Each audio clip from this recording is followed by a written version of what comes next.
Assalamualaikum warahmatullahi wabarakatuh. Hello everyone, how are you all? I hope you guys are doing alright. Today I'm going to tell a story about the first Muazzin, and that is Bilal bin Rabah. So, without further ado, let's get started with the story. One of the basic teachings of Islam is the unity of mankind and the equality of people in the sight of God. It is no wonder then that one of the best known heroes of Islam was an Abyssinian emancipated slave. The hero we are talking about is Bilal bin Rabah. He was the most trusted and righteous and influential companion chosen by the Prophet Muhammad SAW to be the first Muslim reciter of the Adhan call to prayer to use his voice to call people to prayer. Bilal was born in Makkah, Western Arabia. His mother was abducted as a child and sold as a slave. Bilal was known for his hard work and loyalty to his master, Umayyah bin Khalaf, a leader in Makkah and one of the archnemesis of Islam. Bilal's presence in the household of Umayyah allowed him to hear the comments made by the leaders of the Quraysh, a tribe in Makkah, about the Prophet Muhammad. These comments were a mixture of envy and hatred, as well as a confession of Muhammad's inter- integrity and honesty. When Bilal was finally convinced of what he had heard of the teachings of Prophet Muhammad, he declared to join the faith of Islam. He was known to be the first slave convert in Islam history.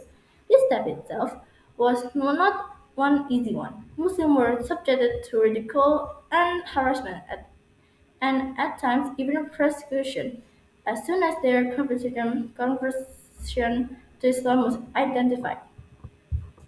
Similarly, Bilal suffered terribly to his acceptance. He was beaten mercilessly, dragged around the hills of Mecca, and subjected to long periods without food or water. His owner, Umayyah bin Khalaf, used all sorts of torture on Bilal to make him change his mind. He would bring him out in the hottest part of the day and throw him on his back in the open valley and have a great rock put on his chest. Then he would say to him, "You will stay here till you die or deny Muhammad and worship Allah and Al-Uzza, gods worshipped by the people of Mecca." Our great hero's response amidst his suffering was only one word: Ahad. He is one, he is one, which means God is one. He said nothing else, but to him this was sufficient to give him all the spiritual support needed to bear the effect of the torture he was exposed to. A man the society had made captive. He was forced to live, serve, and die as a slave, who had no family, wealth, lineage, or supporters. As soon as he heard about the message of Islam, it gave him hope, strength, and purpose. It became a revolutionary message for him and his life forward.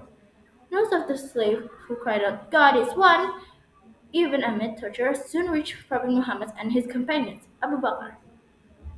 Prophet Muhammad's closest friend and a wealthy trader was sent to investigate and set Bilal free. At the time, slavery was a worldwide intransit institution. The laws of Islam sought to emancipate slaves. To free a slave was regarded as an act of piety and an expiation for sins. Umayyah and his men got tired of torturing Bilal. He was asked to say something nice in favor of their God to let him go. But to Bilal, torture in its worst form was better than even those few appeasing words. When Umayyad disparaged Bilal's urgent disbelief, he accepted Abu Bakr's offer. Emancipated, Bilal instantly became one of the closest and most trusted and distinguished companions of Prophet Muhammad after immigration to Medina and when the institution of Adhan call to prayer was founded. Bilal was given the honor of being the first Muazzin call to prayer in Islam. Bilal had an echoing, high-pitched, mesmerizing voice. The more people heard Bilal's call to prayer, they come running to the mosque for prayer. Later, upon the victors entered to Mecca, it was Bilal again who was asked to ascend and stand on top of the Kaaba, a sacred structure located used as a directed to prayer, to perform the call to prayer.